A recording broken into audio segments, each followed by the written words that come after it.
Naomi DeWinter, and I serve as the president of Muscatine Community College, celebrating its 90th year this year. So you'll notice the sugar cookies say 90 over there, so that's part of our celebration. Thank you for joining us for this special evening. This is one of our Alexander Clark lectures. And I want to thank our League of Women Voters of Muscatine County and the Alexander Clark Foundation members for their co-sponsorship of this event. We have a very, very special speaker for you tonight. Before I introduce Dr. Russ Lovell, I would like to invite the councilman up for the proclamation of Alexander Clark Day. Thank you, Dr.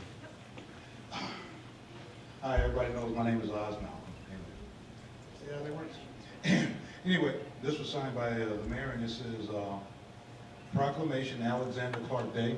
Whereas the people of Muscatine take pride in preserving the legacy of Alexander G. Clark, 1826 to 1891, as a celebrated equal rights pioneer, and whereas Clark led the movement that won an historic victory when the citizens of Iowa in 1868 ratified an amendment of the state constitution and removed every instance of the word white as a limitation of rights. And whereas in the case of Clark's daughter Susan, the Iowa Supreme Court ruled also in 1868 that all children must be accorded equal rights to public school and education. Whereas the Susan Court victory continues to gain recognition as a landmark achievement of national significance. And whereas the Muscatine Community School District has affirmed the equality legacy by naming the Susan Clark Junior High School to take effect in fall 2020, and whereas the story of the Clark case will be retold in 2020, Alexander Clark Lecture at Muscatine Community College, delivered by Dr. Russell Lovell, emeritus, professor of Drake University College of Law, and whereas Alexander G. Clark's birthday was established as Alexander Clark's Day in perpetuity by unanimous vote by the City Council in 2018 after 60 years of on and off observance. Now therefore, I, Diane Broderson, Mayor of the City of Muscatine, Iowa, do hereby proclaim Tuesday, February 25, 2020 to be observed as Alexander Clark's Day. And thank you for it.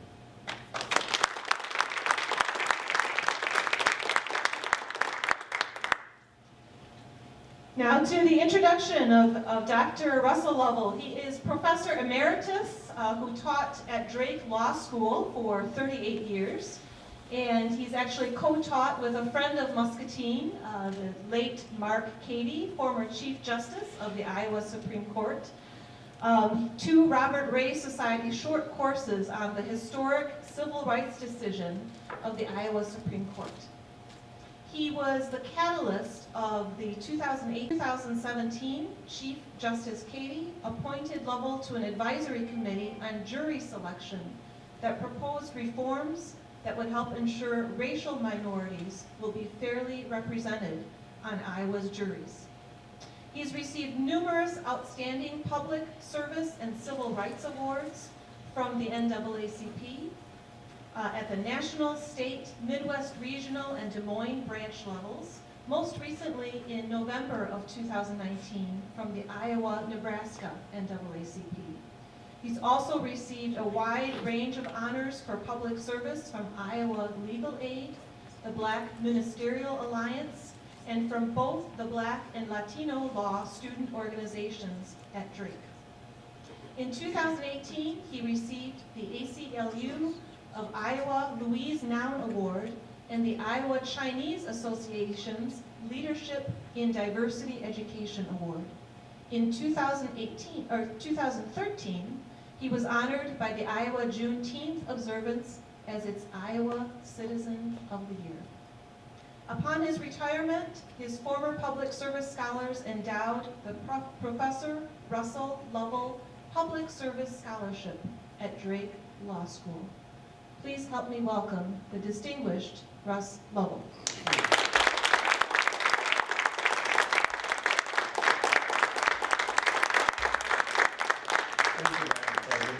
kind words. It's really an honor to be here. The Alexander Clark research and work I've done has really gelled over the last 10 years. I feel especially honored to be here at the community college because both my wife Linda and my family have really close ties to the community college. My father, who eventually became a lawyer, would never have had a chance to become a lawyer if it hadn't been Scottsbluff Junior College in the far western part of the state that gave him this chance. He was the valedictorian of the first Scottsbluff Junior College class of 14 back about 1931 or 32. And that got him a scholarship to the University of Denver and then on to law school at Nebraska. He became a very good attorney in Scottsbluff, and his favorite clients, the ones he revered the most, were the community college that he represented for over 25 years, and the Scottsbluff School District as well. And we were really moved, my sister and I. The college recently has an Outstanding Alumnus Award, and 40 years after he passed, they recognized him last year as the Outstanding Alumnus of the college for the year. I have a little bit of a tie there because when he was sick with cancer, I came out and helped him with his practice, and we had a really major case involving community colleges in Nebraska. There is a constitutional requirement that funding using the property tax has to have a local basis. And when they changed, they created kind of a loosely organized state group of community colleges and changed the name from Scottsbluff to Western Nebraska. And it got challenged, they got struck down, that it wasn't local anymore, and therefore they couldn't use the property tax, which was a huge source of the funding. So my dad worked with the legislature to make clear that the Board of Governors of the college was local, and they had control and other changes. And then when he became ill with cancer, I came and wrote the arguments and made the briefs and made the oral arguments in the Nebraska Supreme Court, and we won this time. And we're able to sustain a really important income stream for all the community colleges there. My wife Linda is a graduate of the college, as is one of her sisters, 2 of her brothers, and 2 of their spouses. So we've got lots of ties to the community colleges there and have a scholarship there in my dad's name. Other Miss Muscatine connections that, in addition to the sesquicentennial that we had for the case and so forth there, but I'm aware of Muscatine's kind of unique tie to China and to Xi Jinping's visit. During my years at Drake, I've been fortunate enough to be a visiting scholar 5 different times in China and am involved in the programs when China, our students and faculty come here, as recently as this past fall. And so we have many ties there, and of course we know the Xi Jinping stories and ties to Muscatine, the Dvorak's, and one of my lectures I give to those students is, well, why is it that Presidents Xi Jinping and Barack Obama love Iowa? And so we get a chance to teach them about the Iowa caucuses as well as that particular connection. President, do you want to mention Mark Cady? The Chief Justice was a dear friend, one of our graduates. We worked with him for many years. We worked with him on the sesquicentennial program as well. He was a tremendous loss, a really tragic loss when he passed this past fall. He would have been here tonight, I am sure, as part of this. I mean, he took the court on the road so that it wasn't just an ivory tower in Des Moines. I know he was here for oral arguments last fall and then stayed, I know, for the dedication of the Susan Clark Middle School. He was a great leader on that court for equality in so many different ways. He also was great in terms of civility at a time when so many of us have difficulties talking about how we're so polarized in Iowa as well as at the nation. He was somebody that was a wonderful listener. And everybody, even if they disagreed with you, you liked Mark Cady, he was a tremendous loss. And so actually I'd like to ask for just a moment of silence because he isn't here with us. He was a tremendous man, great friend, wonderful judge, a real loss.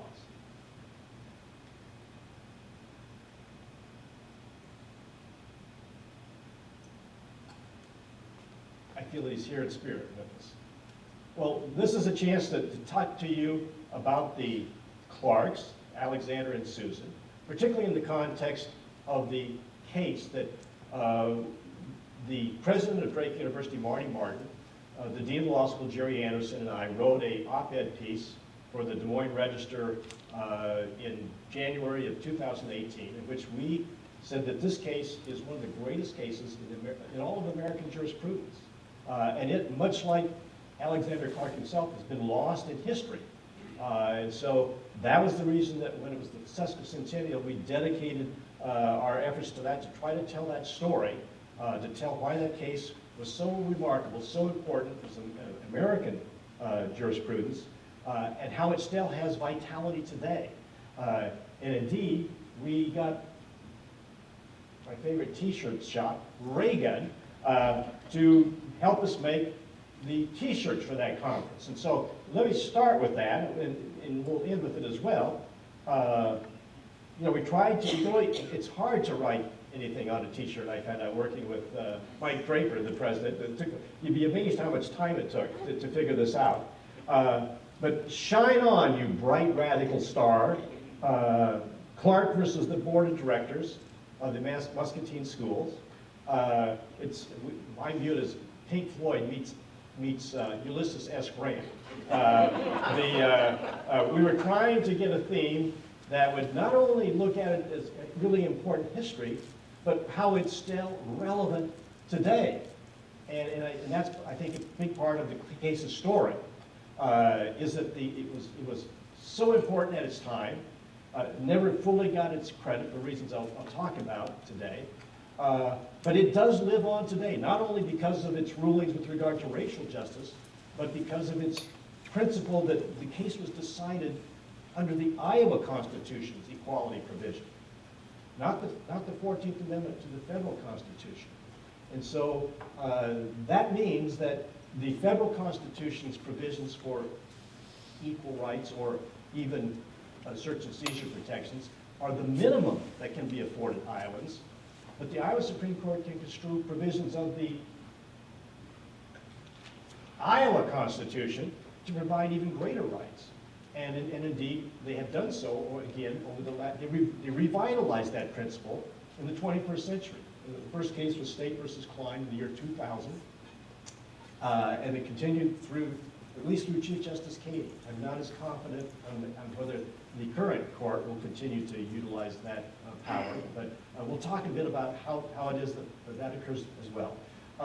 There's human stories I want to talk to you about. I mean, a little bit, you know a lot, I'm sure, about Alexander Clark. Probably we know a lot less about Susan Clark, but we want to talk a little bit about the courage that it took for her to take these steps to integrate schools, what that might mean, and then maybe in the areas that we don't know, we can sit down and project, well, what was it like for most African-American kids that integrated schools, and what did they experience? We'll talk a bit about that as well. And so those are some of the things that we hope to do today.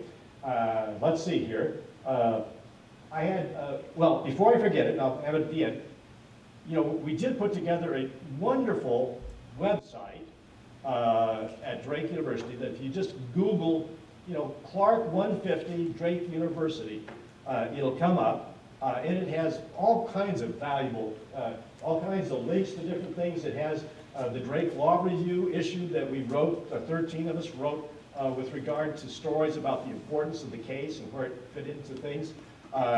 You know, the article, the most recent article that I wrote, this, I'd not heard of this online source, the Conversation, but they asked me to write a short piece, and this happened like 100 years before that, and that's one of the reasons it's so remarkable. 3 years after the Civil War, that's what we're talking about. Not 1968, we're talking about 1868. It's also, Chester Cole was the justice who wrote the opinion, and we'll talk a bit about his courage and the court's courage to take this step. This case, you know, was widely publicized as 86 years before the Brown decision, almost a century. But it wasn't just that it was almost 100 years ahead of its time. It was the only decision of a court in the 19th century based upon constitutional principles that held that equality required integration. And even after the U.S. Supreme Court came down with this decision in the Plessy versus Ferguson case of 1896 that embraced segregation and separate but equal, the Iowa Supreme Court never backed out. You know, despite being out there all alone and the U.S. Supreme Court going to, all the trends going that way, this case was never overruled. And then finally, the U.S. Supreme Court came around in 1954. So there's much more to the story. It's a great Iowa story, but it's really a great American story. Just like Councilman Malcolm read, we were able to get a proclamation for the sesquicentennial week, and it's a pretty good summary of what we'd like to do. I don't know if I can read it here for you in this print here, but the 1868 Iowa Supreme Court decision in Clark versus the Muscatine School Board holding racial segregation of the public schools was unconstitutional, is one of the most important court decisions in the history of American jurisprudence, and was hailed by Chief Justice Mark Cady in his State of the Judiciary address as a defining moment for the Iowa Supreme Court. For 86 years, the Iowa Supreme Court stood virtually alone in rejecting government-imposed segregation based on the Equal Rights Clause of the Iowa Constitution's Bill of Rights, until the U.S. Supreme Court reached that same decision in Brown versus Board in 1954. The Clark decision continues to have great vitality today and relevance, not only in its rejection of segregation and racism, but also as the precedent that the Iowa Supreme Court has recognized to construe provisions of the Iowa Constitution's Bill of Rights to provide Iowans with greater individual rights protection than the U.S. Supreme Court has afforded under the federal Constitution. The author of the opinion, Chester Cole, both the University of Iowa Law School and the Drake Law School have wonderful ties to this decision. The founder of the Drake Law School, Chester Cole, is the author of the decision. And both Alexander Clark Jr. and Alexander Clark Sr. were the first two African-American graduates of the University of Iowa College of Law. So both law schools were involved in the celebration, and we were thrilled and honored to do so. But you're going to mention the minority opinion. I haven't gotten there yet. I'll get to Judge Wright, of course. So I guess we'll give a shout out to Muscatine other heroes as we go. And so I think we've already summarized that there. The court grounds celebrate these decisions, these historic civil rights decisions of the Iowa Supreme Court. The one, it's called a Shattered Silence Memorial, right on the court grounds, looking out over Des Moines.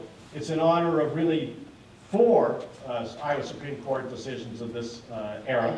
The In re Ralph case in 1839 that freed the slave Ralph after he'd been in Iowa, a free state, for 4 years. If we have time, I'll answer questions about that. The Clark decision that we'll talk a lot about, I think it's the most important, the most revolutionary, certainly, of the 4 decisions.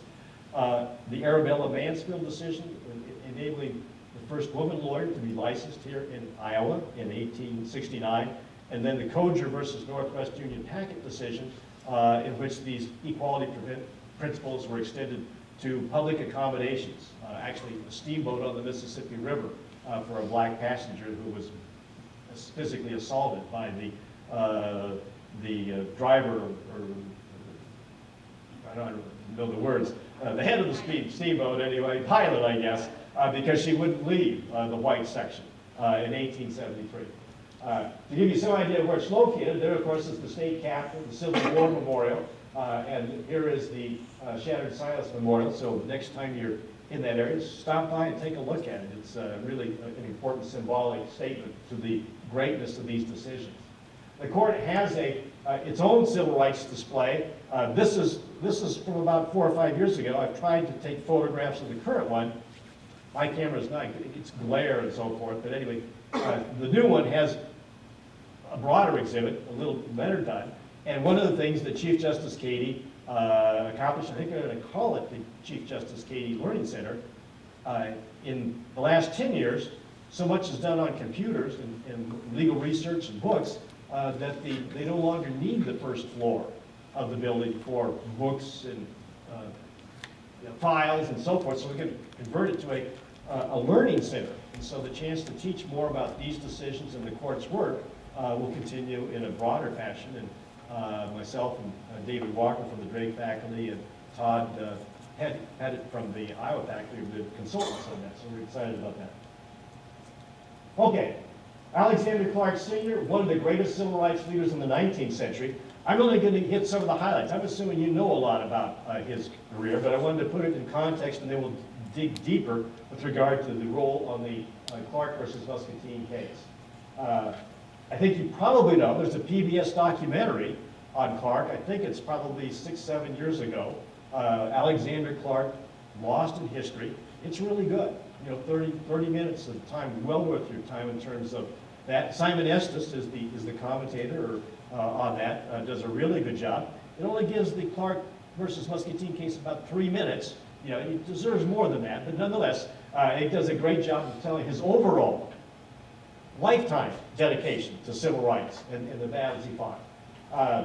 Among the commentators, Patricia and Lord Acton of the University of Iowa Law School, Paul Finkelman, a longtime scholar in this area, referred to him as the most important African American in Iowa in the 19th century. The Actons west of the Mississippi River for the 40 years of 1840 to 1880 by Finkelman. He also was a very active leader in the Underground Railroad, helping slaves from Missouri to escape. He was also very active, Malcolm, in the church. African Methodist Episcopal Church, was the founder here in Muscatine, was a delegate back in his later years to an international conference in London. He went back to Rochester, New York in 1853, where it was kind of a hotbed of anti-abolitionist work there. Then he became involved here in Iowa and petitioned the legislature to repeal some of the racial exclusion laws that had been enacted by our legislature in 1851. And then worked very hard with regard to trying to get the right to vote and other changes that did occur in the Constitutional Convention in Iowa in 1857. One of the big changes that occurred, and was decisive in the Clark versus Muscatine case, was that in the very first sentence of the Constitution, and the Iowa Constitution is organized quite differently from the federal Constitution. The Bill of Rights in the federal Constitution wasn't there in 1787. It was added in 1789. It's at the back of the Constitution. The Iowa Constitution starts out with the Bill of Rights. And the very first provision in it, very first sentence, all men are by nature free and equal and have certain inalienable rights. The 1998, of course, even though we've been construing men to include men and women, we made it official with an amendment in 1998. But the key in 1857 was they changed it from all men are by nature free and independent, they changed it to free and equal. And that change was really important to the court's decision in the Clark case about 10 years later. So he also sought and worked to get a proposed amendment so African American men could vote. And that got put on the ballot in 1858. And while the Constitution overall was approved, the right to vote was defeated badly by a 6-to-1 margin. It wasn't even close in 1858. We'll see how that changed in 10 years' time.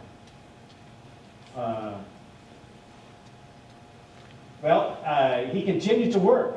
Like Frederick Douglass, he believed that, hey, if you wanted to obtain the full benefits of citizenship, you needed to make the full sacrifice. So he urged African Americans to volunteer for the Union Army.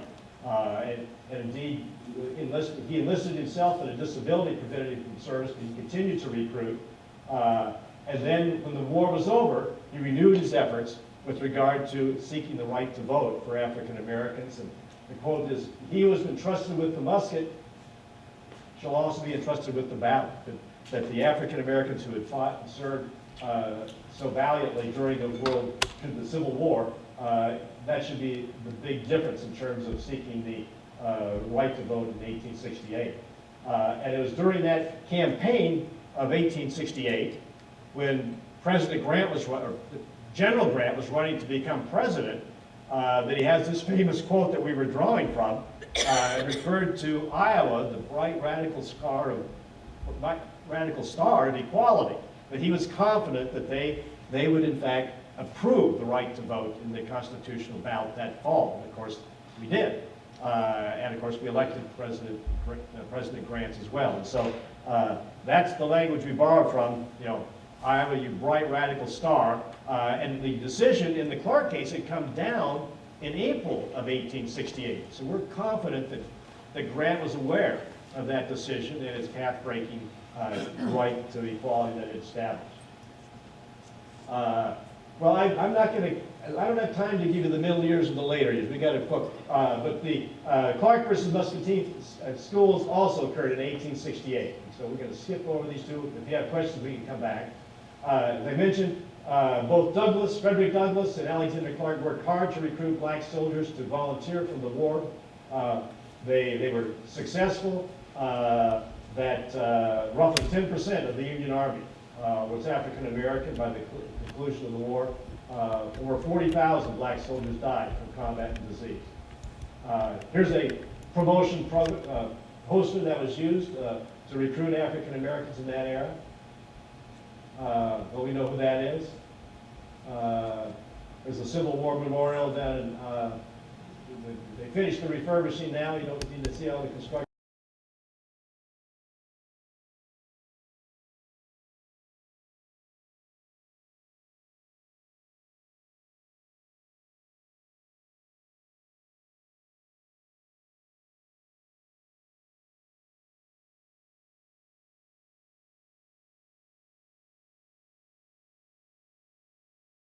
Of African Americans, despite the 13th Amendment. And so despite the veto of President Johnson, they passed this very important federal law that gives all citizens the right to make and enforce contracts, sue, give evidence, acquire property, and the full and equal benefits of all laws for the security of person and property as is enjoyed by white citizens, notwithstanding any state law to the contrary. Unfortunately, within about 15 years, as a result of a handful of U.S. Supreme Court decisions that were so grudging in construction of these civil rights that that statute was largely nullified for nearly 100 years and then was revitalized by the U.S. Supreme Court under Earl Warren after the Brown decision. So it's relevant again today. Well, that sets the stage then for the examination of the Clark decision.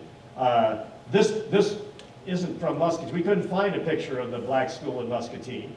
But this was a pretty typical picture with regard to kind of a one-room schoolhouse, pretty typical to start this. To set the stage, we need to take a look at a case from 1851, a case from Massachusetts, Roberts versus the city of Boston. And the state of Massachusetts has a clause in its constitution very, very similar to the Iowa equality clause that I read just a moment or two ago. And so when there was the Boston School Board decided to segregate schools based upon race, that was challenged as unconstitutional under the Massachusetts Constitution. The opinion was written by Chief Justice Leander Shaw. If you go and check that history in that area, he's considered, many of the commentators consider him one of the 3 or 4 greatest jurists in the entire century.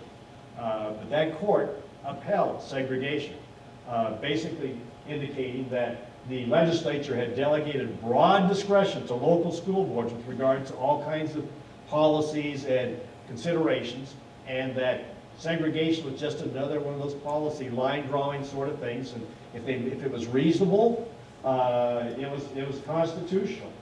And that the equality clause in the Constitution was kind of aspirational, not really hard and fast in terms of bestowing rights on these black. And the arguments that were made, you probably heard, it would sound familiar.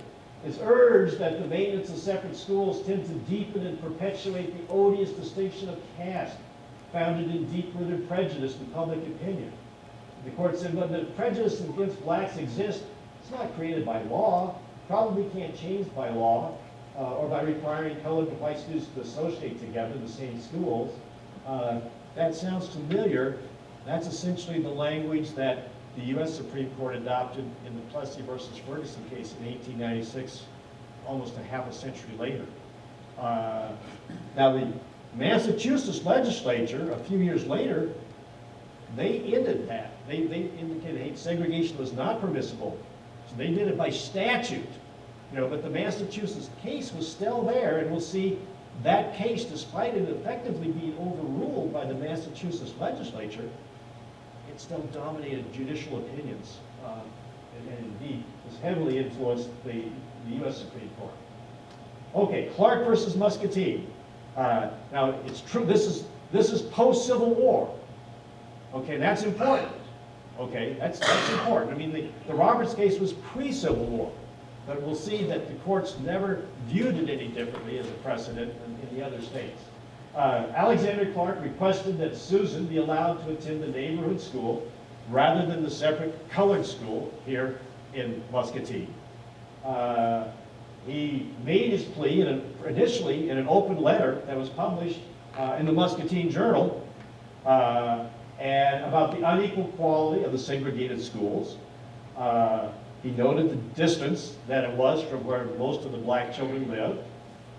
He also noted the better funding, as was typical, of the white schools, and the reality that not a single African-American child had ever passed the exams to go on to high school, based upon the education in the colored school. So the school board denied the request, saying, hey, we have a formal policy in which reflects the prevailing view of the white parents of school-aged children. I've forgotten, I didn't check whether it was a flat-out segregation policy or nearly flat-out. Some of them at that time said if it was a unanimous vote of all the white parents, that could allow integration. Obviously, you're not going to get a unanimous vote of that. In any event, that was the policy.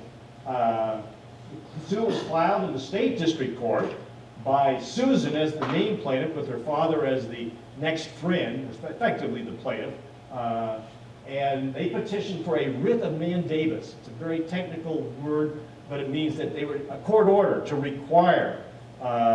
Usually it's required to stop doing something such as stop segregating or excluding black kids, but it can also be affirmatively, to integrate them as well. Well, don't underestimate the courage that this took. Even though we know Alexander Clark had been a very successful business person, and he started as a barber, but he became one of the more, he invested well and so forth. Nonetheless, to file a suit, challenging the community mores, even here in Iowa, had to have been a significant risk in terms of retaliation of all kinds. Certainly we know that was true in the South, where the views were even more hard, but it took a lot of courage to bring this suit. Again, the school board basically took the arguments that had been successful back in Massachusetts and made those arguments again. That the school board had plenary power, total discretion as to what they did in terms of classifying children and so forth. And that racial segregation was just one of those. That was in fact the policy preference of the white parents. And it continued that, hey, black kids aren't being denied an education. We're providing a separate school for educate them. And that we're just restricting who can go to particular schools. Now, we give most of the credit to the Iowa Supreme Court, but there's a lot of credit to be given to white progressives in this community. One, with the next page, other Muscatine heroes. Well, Alexander Clark became a lawyer, but he wasn't a lawyer in 1867 when the case was filed. And so he was able to get counsel here in Muscatine to represent him. He didn't have to try to go to New York City or somewhere out of state counsel. The law firm of DeWitt Richmond and Jerome Carskadden, I believe it's pronounced, they represented him in the trial court here in Muscatine. So I like to think of this as, okay, the policy was of racial separation and segregation was reflected maybe the large community views, but hey, there were progressive whites. So this was a black and white together effort in the litigation. The judge, Scott Richmond of Muscatine, now the lower court ruling was also in favor of the Clarks, that it was a violation of their constitutional right under the equality provisions to segregate, even though you were providing an education to the black children. And then when the case was appealed to the Iowa Supreme Court by the school board, the Attorney General of Iowa, who was a resident of Muscatine, Henry O'Connor, came forward and in his own personal capacity. He didn't represent the state in this. And it's interesting. He was born in Dublin, Ireland, you know, and immigrated as it wasn't quite clear to me when, but in his youth to the U.S. He became a lawyer, moved to Muscatine, set up a practice here. He was elected to the Attorney General office in Iowa in 1867 as a Republican. And so he was a gifted advocate, obviously experienced in the Iowa Supreme Court. And so he made the arguments on behalf of the Clarks in the Iowa Supreme Court. And it was interesting. I found out later as I doing a little research on the 19th Amendment, which is, you know, this year's the 100th centennial event. He became the first president of the Iowa Equal Suffrage Association in 1870. So he's involved in a variety of equality causes, and bravo for him. So these lawyers, you know, were critical to being able to make this case because, you know, without a lawyer, you can't litigate these cases all the way here. So they had a key role. Another hero in this case is Chester Cole. He was the justice who wrote the opinion for the Iowa Supreme Court in Clark versus Muscatine, coming down in April of 1868. He started off the case, the very first sentence, quotes on the back of our shirt, celebrating the principle of equal rights to all upon which our government is founded. Upon which our government is founded. Now, I mean, this is the, again, you know, this is the first sentence in the Iowa Constitution, that Equal Rights Clause. You know, it's not in the 14th Amendment to the federal government, it's in the first sentence. And again, this case was litigated. You say, well, Professor, why didn't we also litigate it under the 14th Amendment Equal Protection Clause? Do you know the answer? It wasn't ratified until another 5 months later. This was, you know, finally when the decision came down is April of 1868. The 14th Amendment was finally ratified. I think it was either July or August, several months later, because it wasn't available to the court. And so, but as it turns out, that also makes the case even more important because it was decided under the Iowa Constitution's Equality Clause. The court had some language in it that sometimes would say, well, maybe it wasn't quite as bold as you're saying, Professor, because it did say that denial of equality of rights to anyone can only be done if there is some express sovereign authority for such denial. And so, whether that be in the Constitution or some other legislative provision, it seemed to hint that maybe if there had been something clearly authorizing segregation, maybe the case would come out differently. I don't think so. But there is that qualification, you have to disclose that.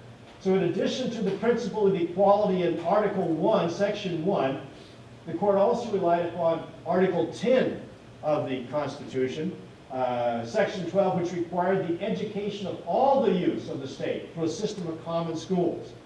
And so in 1857, prior to 1857, African-American kids were excluded from the public schools, okay? Clear racial classifications. No doubt about it, in 1857, now they were to be included in terms of being provided an education. But the Constitution and the history was not, clear with regard to integration. If anything, I'll point to some of it that suggested that they thought that might be an option. Okay. The Justice Cole's analysis looked at the legislative history, and it's pretty, if you read the opinion, this part of the opinion is, what's my word? It's pretty intricate, let's put it that way. He said that the history of public education statutes in Iowa evolved in 3 stages, from total exclusion of children of color to racial segregation, briefly, and then to allowance of equal common school privileges. He noted that before the Constitution, statutes exempted property of blacks because they weren't allowed to have their kids in the public schools. Now they do not do so. And they held that the deletion of any racial designations in the statutes over the 10 years from 1858 to 1868 reflected the intent of the legislature that the school boards did not have any discretion to engage in discrimination like segregation. He then went to the constitutional rationale, and he pointed to, again, the equality provisions that we talked about. And this is a direct quote. It's not competent for the school board to require children of Irish parents to attend one school, and the children of German parents another, children of Catholic parents to attend one school, and so forth, and Protestant others. I mean, he's writing for the audience, the whole audience. He's trying to get people other than African Americans to appreciate the implications here of segregation in other contexts. All youths are equal before the law, and the board has no discretion to deny a youth admission to a particular school because of his nationality, religion, color, clothing, or the like. So Cole had a vision of equality that was very inclusive. He had language that, boy, we could sure use today. He talked about a national goal of an American nationality. These are one harmonious people. If you look at the opinion, he italicizes harmonious. Were the court to sustain the school board's policy of racial segregation or nationality segregation, it would sanction a plain violation of the spirit of our laws. Upholding segregated schools would tend to perpetuate the national differences of our people and stimulate a constant strife, if not a war of the races. He had a full appreciation that segregation was a demeaning, humiliating stigma imposed upon people of color, and that it was not just a equal application. Now, Justice Wright, there's a split. It wasn't unanimous. It was a 3-1 decision. Justice Wright embraced the rationale of that Massachusetts Supreme Court, which was essentially a separate but equal rationale, and he accepted the equal application principle, what was called the equal application principle, as sufficient. That the court would not interfere, as there's no right for a colored child to attend a white school, but there's no right or right in a white child to attend a colored school. So it's equal. Segregation is equal. Well, of course, as Justice Harlan wrote in his dissent in Plessy, we all know that's not the case. And so that was the decision of the Wright dissent.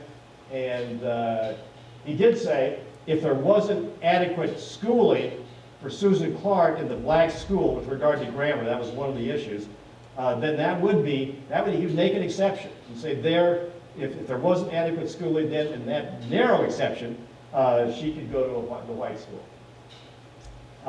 So, Susan Clark, without a doubt, it's an integration success story. There isn't a lot of information. I mean, it took courage, it took strength to be the trailblazer, to be the pioneer. I think I'll change the slide in the future. I said the integration went smoothly. Well, the reality is we don't really know how the integration went. We do know that she stuck it out. We know that she not only graduated from the middle school, but she was accepted to high school and became the first African-American child in Iowa to graduate from high school. And we know from the Muscatine Journal that she gave one of the commencement addresses. So that certainly, you can only infer that she either did really well academically or she was at least a very strong leader within the school to have had that opportunity. In the Journal, he reported about her commencement address, nothing but Lee's, and they had a variety of praise for the quality of that speech that she gave. But there's no indication that there was resistance from the white community, as there so often was with regard to integration settings. But we just can't, we just don't know. I think that we do know from other research that when Keokuk went through the integration process a few years later, a couple of things occurred. first of all, that they really didn't comply. They said they were complying, but then they denied black students the right to go to white schools because there wasn't any seats left. They were all filled. Well, the court, they were able to prove, no, that wasn't the case at all, that there were several white kids in each instance that were admitted to the schools after the black child who was otherwise qualified was turned away. And so that actually went to the Iowa Supreme Court in 2 decisions, and Chester Cole wrote the first of those saying, okay, these principles on equality not only apply to an explicit, express policy of segregation, like in the Muscatine case, but they apply even where they say we don't have a policy, but that's the practice. You know, covert discrimination is unlawful as well. So that was an important additional case in 1875 from the Iowa Supreme Court. And those were involving the Keokuk schools. Now, what did Keokuk do? Well, they then closed the black schools and fired the black teachers. And so, you know, one of the lessons that I've learned in the years of working in this area in civil rights is that, you know, we often thought that segregation was the evil during that long era. But it was really white supremacy. Segregation was just a major tool that was used. And there was all kinds of ways, you know, and so the ability to retaliate, you know, it's unfortunate that they didn't bring that back to the Iowa Supreme Court when they closed those schools and challenged that as a violation of equality or how you would integrate, because you can imagine how intimidating that would have been to other black parents to think about bringing a suit if it might result in the loss of the jobs of other black leaders, the teachers in the community, and so forth. And so we really don't know whether there was hostility to the integration of Susan Clark here. I mean, my experience in other settings, you know, as was mentioned by the president, I was the lead counsel in the NAACP case that integrated the Des Moines Fire Department. This is 115 years later, you know, and I can tell you that when the first black firefighters were hired right after the 1964 Civil Rights Act by the Des Moines, they experienced incredible harassment. So severe that 2 of them resigned within the first year. One of the worst things was every time they went out on a job, even in the middle of winter, they were blasted with the hose. And you can imagine how cold and wet they were in that kind of setting. And so we eventually, so that when we litigated the case, why the city took the position where they just weren't tough enough. This was just the ordinary kind of hazing that you'd experience in kind of a quasi-military setting. So we, you know, this was 1980 now, so we tried to find them. They'd left Des Moines. Turned out Gordon Nash was now in Atlanta. He was a lieutenant in the Atlanta Fire Department. Had been for 10 years. And, not Marco, name's slipping right now, who moved to California. He was now the battalion commander of the Pasadena Fire Department. You know, over 400 firefighters. So it wasn't that they didn't have the stick-to-itiveness to do it. I mean, it was so extraordinary. And so the courts do a better job now in protecting against that kind of retaliation. But they weren't doing much of it back in 1868. So I imagine that it took a lot of courage, took a lot of toughness to be able to handle it. Almost surely with some harassment, even if it's just a few people. So it took courage to do that and to succeed and to obviously gain the respect of her classmates and so on, without a doubt. I know that another way to look at this is, I mean, children are fragile. You know, they're fragile, regardless of race. W.E.B. Du Bois was one of the great leaders for the NAACP back in the turn of the century, about 1900, wrote a great quote on, you know, that integration is no panacea. He said that, I mean, if all things are equal, an integrated setting is the best setting because it more replicates life and you get to know other experiences. It's good for the black children, it's good for the white children. But all things are not always equal. You know, and if the teachers and others are hostile to the black child, you know, we'd be better. We'd be better in maybe a separate setting, you know, if we have teachers that are sympathetic and understanding of our culture and so on. And so I'm hopeful that that's what happened, or that the former happened in Muscatine, because Susan Clark went on to graduate and be successful in that. But I guess we don't know exactly what that experience was like. Okay, let's see. She did go on. We don't know, and I suspect this reflects, again, probably the gender stereotypes of the time. As far as we know, she did not go on to college, but she did marry Reverend Hawley, an A&E Episcopalian minister. Their ministry took them, among other places, to Cedar Rapids, Davenport, I believe Champaign. Malcolm tells me she was in Keokuk, and maybe not Champaign. She lived to be 7 years old, and then I know when she passed, she's here in the cemetery back here in her hometown of Muscatine. Now, just a little bit more to tell you how courageous this decision was. And also a little bit about, you sometimes hear about these notions of originalism versus a living constitution in terms of constitutional construction. It's a good case to talk about that. It appears certain that the 1857 framers of the Iowa Constitution were no longer excluding black kids from the schools. Okay, that seems to be clear. However, it did not necessarily follow that black children were entitled to an integrated public education. And it appears that the framers envisioned that the legislature had the authority to require or authorize racially segregated schools. Because when you look at the history, why those proponents of making sure that blacks were included in public education indicated that that didn't mean that the legislature couldn't specify whether segregation was possible or not. And indeed, the very next year in 1858, the legislature did pass a statute that required racial segregation in public schools. But that was struck down by the Iowa Supreme Court, but not on the equality grounds. It was struck down on it, I won't go into a bit of technicality, where they struck down all of the laws that the legislature had enacted on education in 1858. And so the statute was struck down, but not on equality grounds by the court.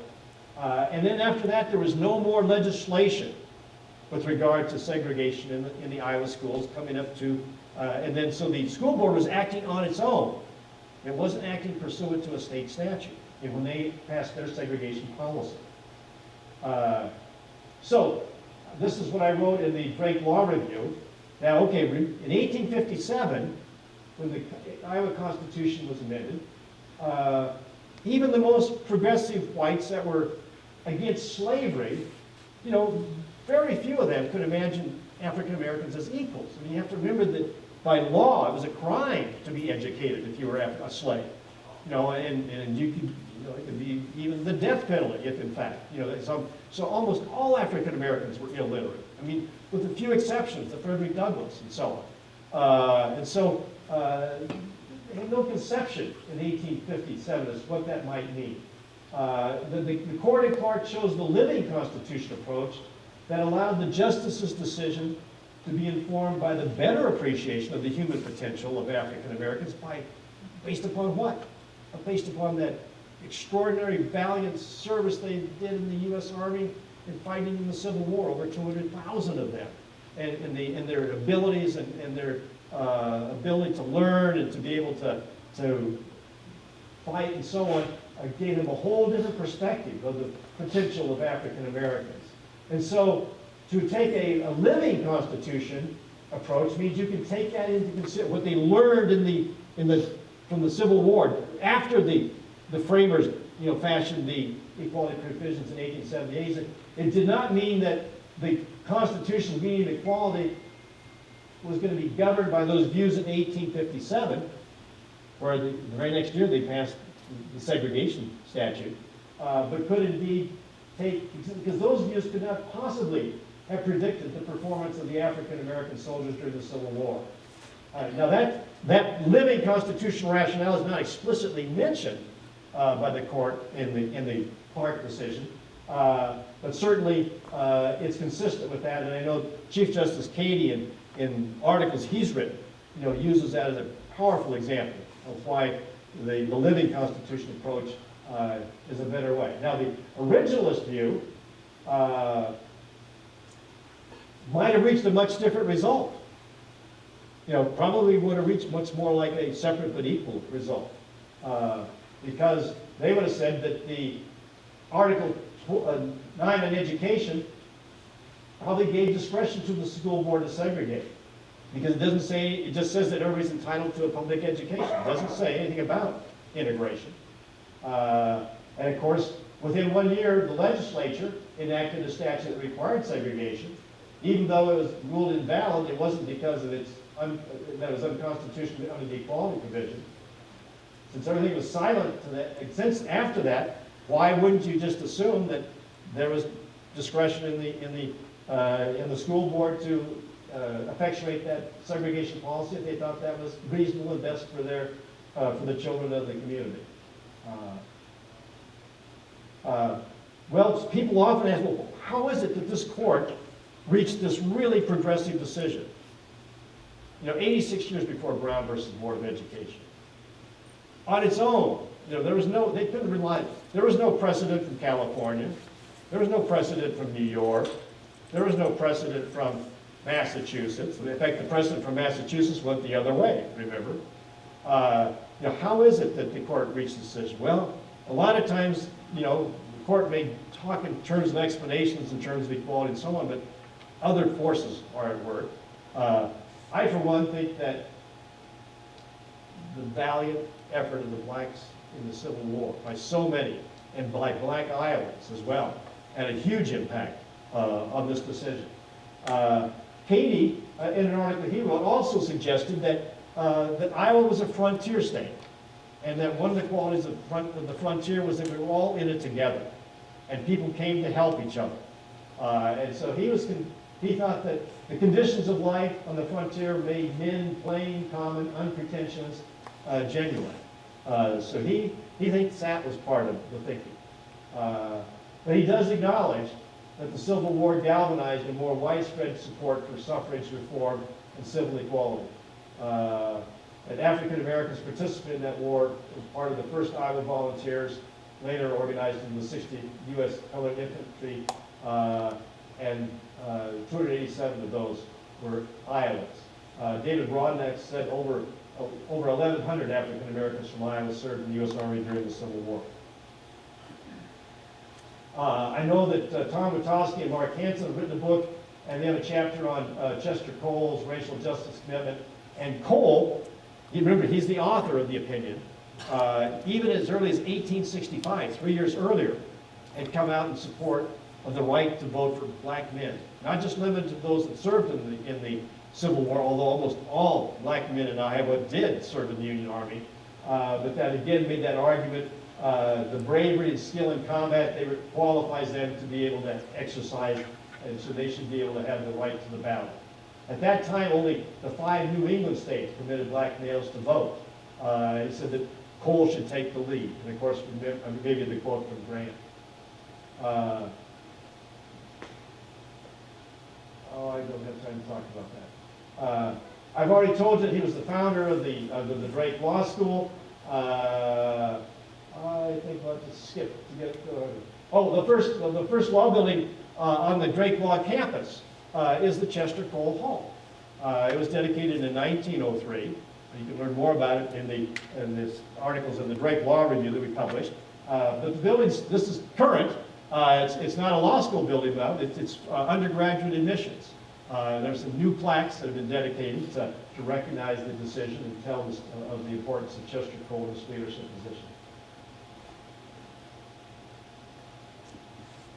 National context. Well, the highest courts I mentioned in states that we always think of as progressive, California, Massachusetts, and New York, they all went the other way. They all upheld segregation under that rationale of separate but equal. And those decisions, except for the Massachusetts, were all done after the 14th Amendment Equal Protection Clause had been approved in 1868. The Roberts case was cited by most of those courts, and when the U.S. Supreme Court decided Plessy versus Ferguson, they relied on that Roberts versus Massachusetts case. And part of the rationale, well, if a progressive state like Massachusetts would say segregation is okay, that ought to be reasonable enough for us to make a decision. There were 3 courts, one in Illinois, Kansas, and Michigan. They were the only three in this century that did strike down racial segregation, but they had state statutes that they were construing that gave them the support of the legislature. We didn't have a state statute here that by any means indicated that the legislature contemplated integration, and if anything, I think the legislative history was at best silent and at worst would have suggested that segregation was okay with our legislature. Here's all the cases. I won't go through it from these courts. I guess one other thing I mentioned just briefly, was that this decision of the Iowa Supreme Court was not like a one-off. That okay, this was our one moment of courage on these racial and equality issues. There were really 5 decisions in this era. The Ralph decision in 1839, the Arabella-Mansfield decision in 1869, Coger in 1873, and then those Keokuk school cases in 1875, all of which where the court was firm and strong on the racial and gender equality in this era. And the Plessy case came down, 30 years after the Clark decision from the U.S. Supreme Court. It was an 8-1 decision. It upheld racial segregation as within the power of state legislatures, that it was reasonable, using almost all the arguments we saw in that Massachusetts case, the Roberts case. There was a very powerful dissent by Justice Harlan, who said, look, everybody knows what segregation is about. I mean, it's not this equal application article, it is a fallacy. It denigrates and oppresses black citizens. It puts a brand of servitude and degradation on them. The racial purpose cannot be hidden by the equal application argument. We all know the purpose is to keep blacks from the white car, not to keep whites from the colored car. It was a railroad case. And that the decision of the majority will create an apartheid caste system, striking at the heart of equality, interferes with their personal liberty and freedom of citizens, and so on. It's a badge of slavery, inconsistent with the freedom and equality of the 13th and 14th Amendments. Now, one of the disappointments is, regretfully, why didn't Harlan cite the Clark case? For Christ. I just have to think he didn't know it. I mean, we didn't have computerized legal research. I don't think they had lockers, and we're Iowa. We're a flyover state even then, I'm sure. But I think that the Clark decision would have had much more of the world would have known about the Clark case and Iowa's leadership, had Harlan cited it. He doesn't, and the courageous, because it would have been the one precedent that he would have been able for his opinion. So I don't know. I just have to think he didn't know about the case. But he did predict, just like Chester Cole, that the decision on segregation would foster race hate and be seen as pernicious as the Dred Scott case, that had held that before the Civil War, that blacks had no rights that whites had to respect. So segregation became pervasive throughout the nation. It was far worse than segregation. It was really an apartheid in the South, maybe segregation in the North. Blacks had been effectively stripped of the right to vote in the South by 1900, eliminated from the political process, the result of KKK intimidation and violence, as well as the various kinds of voter suppression tactics that we're starting to see again during the 21st century. The exceptionalism of Clark versus Board. Well, let's summarize. It was one of only 4 courts to strike down segregation in the 19th century, and it was the only court that did so on constitutional grounds, that couldn't be changed by the legislature. And we stood virtually alone. Both Massachusetts, New York, California, all upheld segregated schools. Plessy, upheld segregation in the U.S. Supreme Court in 1896. Despite the Plessy ruling, the Iowa Supreme Court didn't back down. And as far as I could tell, and this gives credit to Iowans. Iowans didn't bring I don't think there was any lawsuit that was filed anywhere across Iowa that said, let's go back and see if we can't get the Supreme Court to overturn the Clark. We got Plessy now. Let's go back and say, hey, you got it wrong back in 1868. Segregation is permissible, and that you should be allowed, the school districts should be allowed to say, well, to my knowledge, nobody filed such a suit.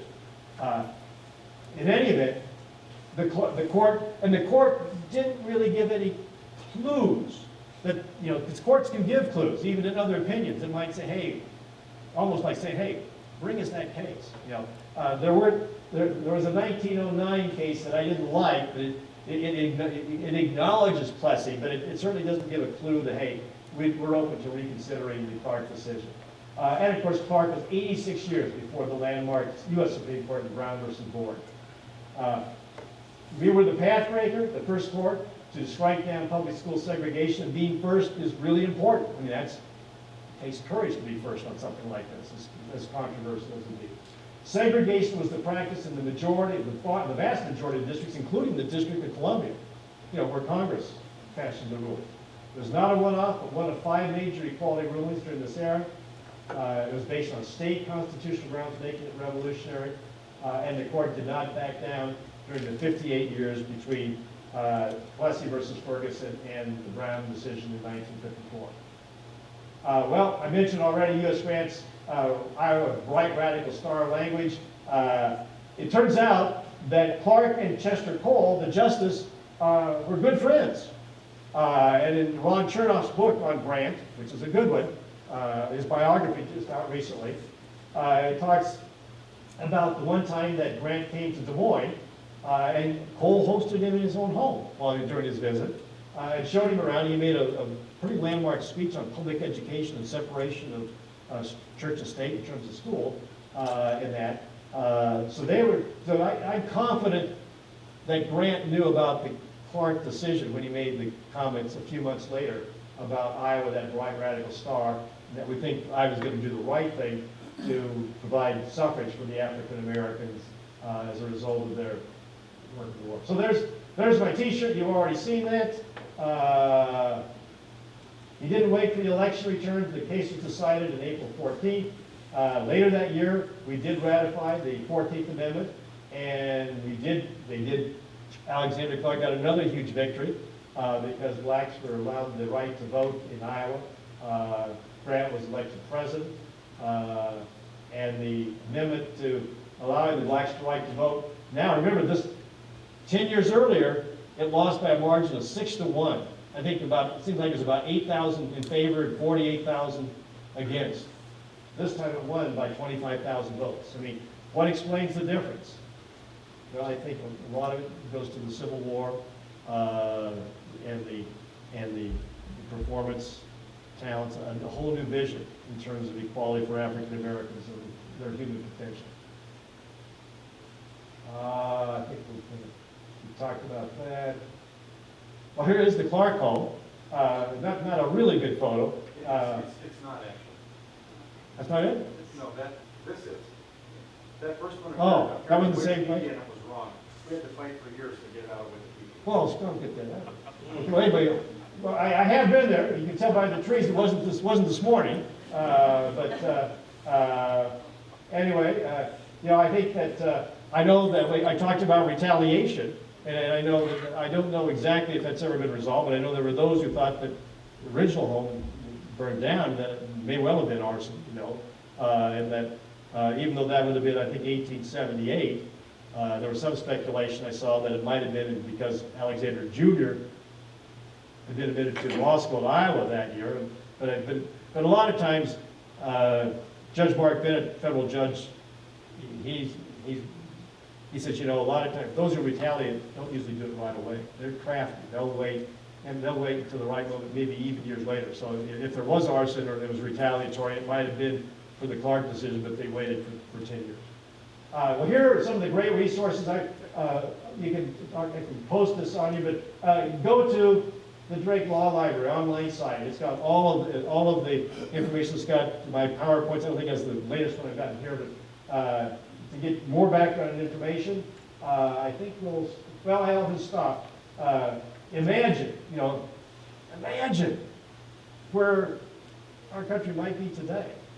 You know, had the U.S. Supreme Court embraced the Clark decision and its rationale in 1896 in Plessy. The one of inclusion, not separation, not segregation that became apartheid. You know, where we might be today if indeed the court, if Chester Cole had been writing that decision rather than the Supreme Court justice that did that. you know, where we might be today. So, happy to take questions and hear counter arguments or others. You've been really patient. Thanks so much for your time.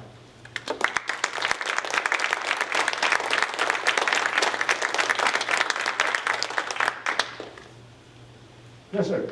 You mentioned a decision earlier that it was like 3-1. Yes. There's only 4 justices? Only 4 justices. Even number?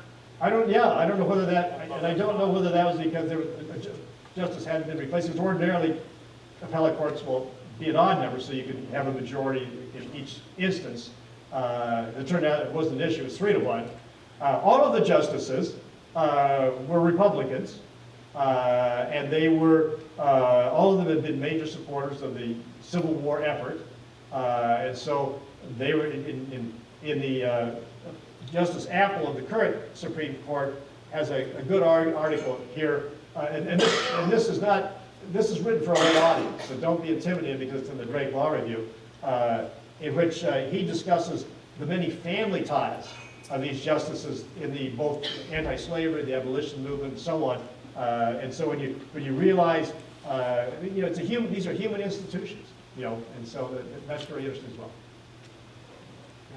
Gee. I had heard that the Clark case was cited by the Supreme Court when they made their Varnum case decision. That's right. Allowing gay rights marriage in Iowa. Is that accurate? Is that true? Absolutely. I've got another slide, and that's what I meant, because the time is short.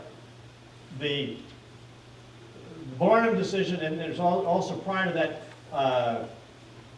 well, about 1980, a U.S. Supreme Court Justice, William Brennan, who was one of the progressive justices on that court, along with Earl Ward and so on. But the court was starting to change under the Berger court. It was getting more and more conservative. And Brennan, who had been a justice on the New Jersey Supreme Court before moving to the U.S. Supreme Court, wrote a law review article saying, you know, don't forget. I mean, basically saying, look, for about 30 years, maybe even 35 years, the U.S. Supreme Court was really a positive force for progressive equality decisions, starting with the Brown versus Board of Education. But for most of its history, the U.S. Supreme Court has been an obstructionist. You know, its decisions nullified for about 1880 until the Brown decision. They pretty much nullified the 13th and 14th and 15th Amendments. They were terrible. And so, and I think looking today, you realize that once the Rehnquist court started about 1987, I mean, it's been a pretty conservative court since then. So it's kind of like there was only about 35 years of its whole history where that court's been a progressive court. But he's basically right. He said, look, we're not the only vehicle for achieving progress. You know, don't overlook your state constitutions. You can interpret them in a way you can't provide less in the way of rights that are provided under the federal constitution, but you can provide your citizens, your residents, with more rights, okay? And so that view finally started to take hold in a few courts, and then it took hold in the Iowa Supreme Court in the year 2000. And Justice Marsha Curtis wrote the opinion in State versus Klein, which was a case involving criminal procedure issues under the search and seizure protections of the 14th Amendment, and basically held that yes, we can't provide less, but we can provide more. We don't have to construe every provision of the Iowa Constitution exactly how the U.S. Supreme Court has construed the similar provision of the federal Constitution. And so in Varnum versus Breen, Justice Cady, they're not the chief yet, wrote for a unanimous court, and he did rely upon Clark and the other civil rights decisions of that era, the ones that I had in that one slide, and pointed out again that yes, the U.S. Supreme Court has not found that gay rights would include a right to marriage equality, but went through a very thoughtful and balanced analysis to conclude that we can make that finding under the Iowa Constitution than they did. We can provide gays greater protections than they would be available to them under the federal Constitution. Eventually, the U.S. Supreme Court, about 6 or 7 years later, did come around to that view, but they didn't at the time. So yes, so the Clark decision is a living precedent, you know, today for that power of the Iowa Supreme Court to do that. And they've done that in several cases. a case that that I worked on for the NAACP here, that came down just last summer. State versus Lovell, State versus Williams, and State versus Veal, dealing with jury trial protections, particularly in trying to achieve a fair cross-section of the community on Iowa's juries that will reflect the racial composition.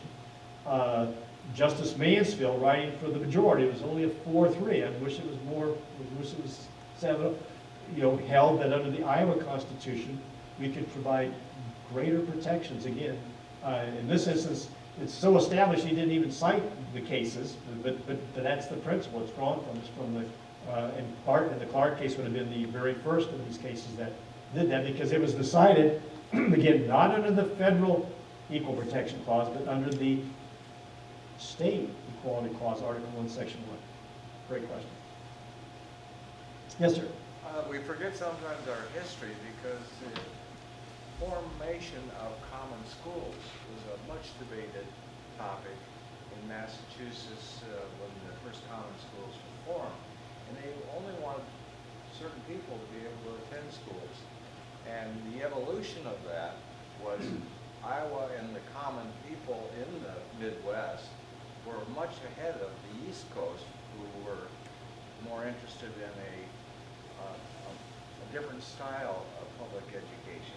It didn't include all public for people that didn't pay taxes, people that didn't have, and so the idea of a public school was radical from that standpoint. And then to include all people was very, very radical. So the fact that Iowa was able to see the progressiveness of all people being entitled to a public education was revolutionary in a lot of ways. I know that Justice Apple, in his piece who's on our current court, talks about some of the immigrants that came into Iowa in this area, both from, I think, Ireland, from Germany, and some of them, and they brought progressive views on these issues. And so there's just, these are human institutions, and they have to work within the confines of the constitutional language and so on, but there's obviously judgment and discretion as to how you would interpret it. And here the court, they took the bold, they took the inclusive rationale.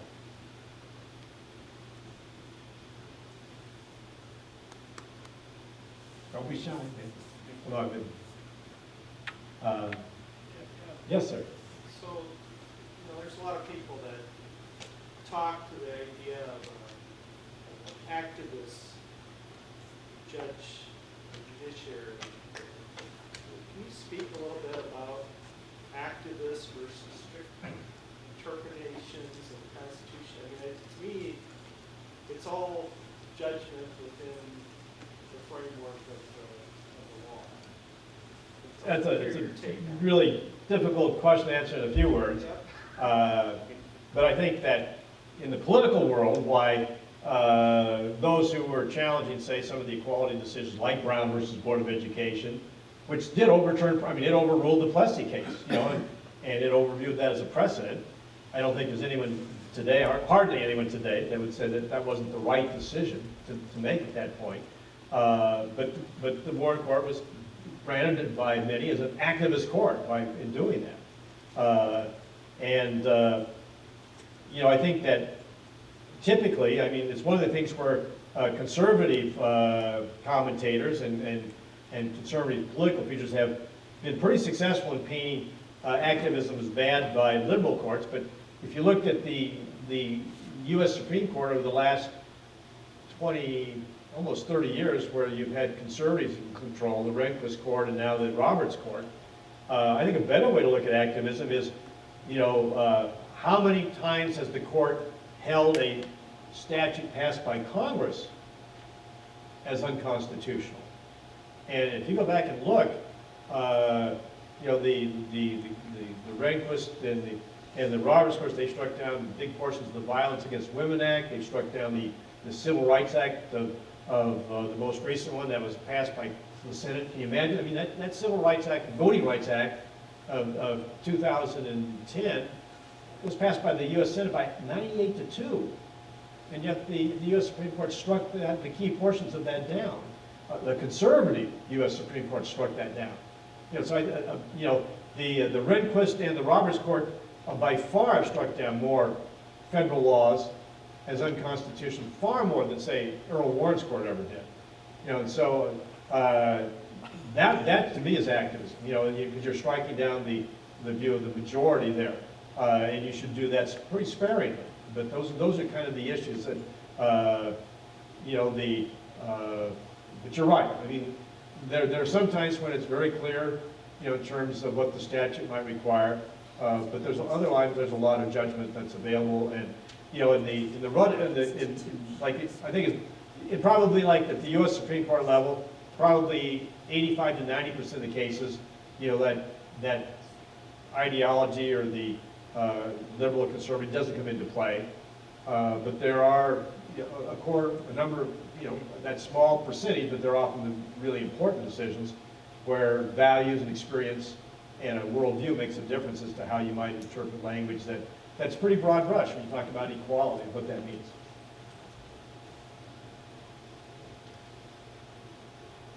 You mentioned that we don't have a primary account of how integration went for Susan Clark, but I was wondering, do you know if any other black children from the black school followed her? Or I had a good question. I know that David Broadnax, who's a scholar in this area, and he's got a book, I think, coming out anytime soon on this century here in Iowa, civil rights, that his research said, I think there were 35 African-American children in the schools in Muscatine at that time. And so I think he drew a couple of things from that. One, because of their small numbers, even if they were all kind of integrated, you know, whites would still be by far the vast majority. There would be no some fears of inundation by blacks. That wouldn't be present. So that was maybe easier for Muscatine to embrace that. I don't know. I haven't seen anything. I don't think his research indicated was Susan alone in integrating the schools, or did the other black children integrate them? What happened to the black teacher that was in the black schools? I just don't know the answers to that question. Any find it out, or Daniel, do you have an answer for us on that? There were other graduates here around that time, 5 or 6 of them, including Alexander Jr., who then went on to the law school. I have just recently been going through, now that so many newspapers are digitized, particularly the Iowa Bystander, the black paper Yes, published in Des Moines, starting in the 1880s, I think. Right, I think John Thompson was one of our graduates at the Drake Law School, was one of the first, and then I think J.B. Morris, I think, after yes, was for a long time. And I just clipped an article there from the 1890s. I don't remember what year, but there's most of a page devoted to somebody tried to do a compilation of all the black students who graduated from a high school in Iowa up to that time. I don't remember the number, but they do name this group from Muscatine. Right, right. Yes. I think it's from Dan that I heard that Susan had tried to integrate the schools 2 years before and had been turned away, and that there were several black students who were with her at that time, right? Yeah, this is, what's her name at the University of Iowa? I'm blanking. Leslie Schwalm.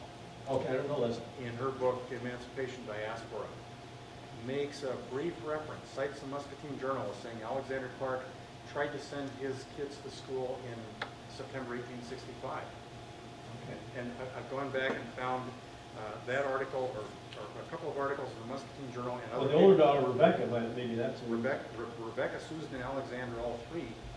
And according to those accounts and papers in the area commenting on it, including one from Iowa City that says, we have black kids going to school all the time. What's the matter with your backward town? Interesting. Not court ordered. But it is reported that in September 1865, the 3 children went to school for 2 days before they were sent home. Yeah. Well, I think that, you know, sometimes, you know, you look at the mass incarceration in Iowa and its racial disproportionalities and so on, and I think it's a huge problem within our criminal justice system, and with all kinds of racial justice issues there, and we're working on that. And so, you know, did Iowa lose its way? And I certainly think in many ways we have in part over that. That doesn't mean we can't look to what was accomplished here in the leadership role, but I think it's use it as a challenge. Can we get back there again? You know, I mean, clearly we were national leaders for a period of time, and to the court's credit and to Iowa's credit, why we didn't back away from that. Does that mean that I don't think there's any doubt that Iowa was impacted by Plessy.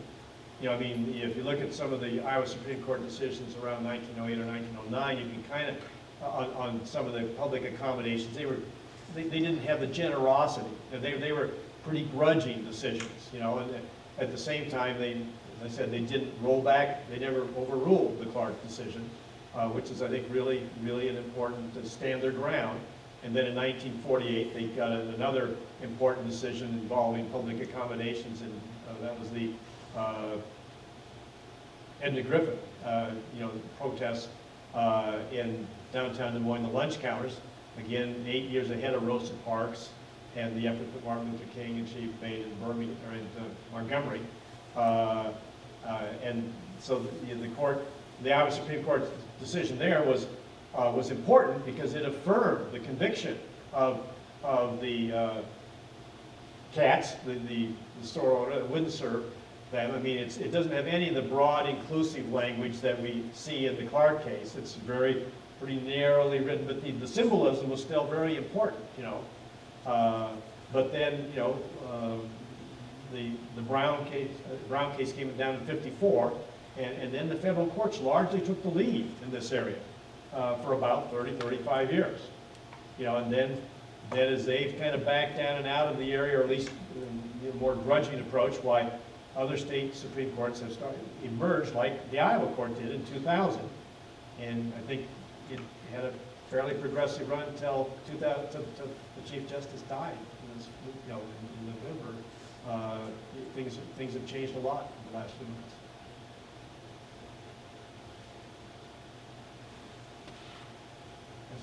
Have you taken a look yet at Adam Cohen's book, Supreme Inequality? Which talks about, it's just recently published, I think, last month. But essentially it's looking at the last 50 years as, you know, increasingly ruling in favor of big business versus individuals. Primary case. But we're seeing, you know, a real, I mean, we're in an area of time of backstepping from a lot of the progressive legislation. Another question for you, though, what has led you into your active role in civil rights law? Well, I don't know if there's any one reason. A couple of, you know, you look back on this, and I think probably the first, when I was 7 or 8, my mom brought home the book on Jackie Robinson.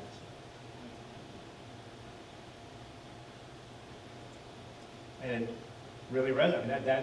That was my team. Now in Scottsbluff, Nebraska, we couldn't pick up any. We didn't have TV. You know, but that was my team. And I can still name the. I'm not a Dodger fan particularly, but I can name the whole Brooklyn Dodger starting lineup for that era. I'll do it. You know, Gil Hodges on first, Junior Gilliam on second, Phoebe Reese short, Jackie on third, Roy Capandela the catcher, Duke Snyder in center, Carl Perillo in right, Sandy Amerson left, Joe Black, Carl Erskine, Rob Planka, Walter Alston. I mean, hey, and so. You know, I mean, I know that. Hi, Alan. You know, I mean, I know that over at the Hoover Museum in West Branch, why there's a photograph really caught my eye with Hoover and I can't remember now. Anyway, you know, I think the quote was, "After religion, you know, baseball was the most important institution in American life." Well, I think it was in that era, you know. You know, it's still really big and important. Not like, I mean, the NFL gets more people watching it and so on. But the NFL was nothing in that area. You know, so I mean, but that's I think looking back, like that made a difference.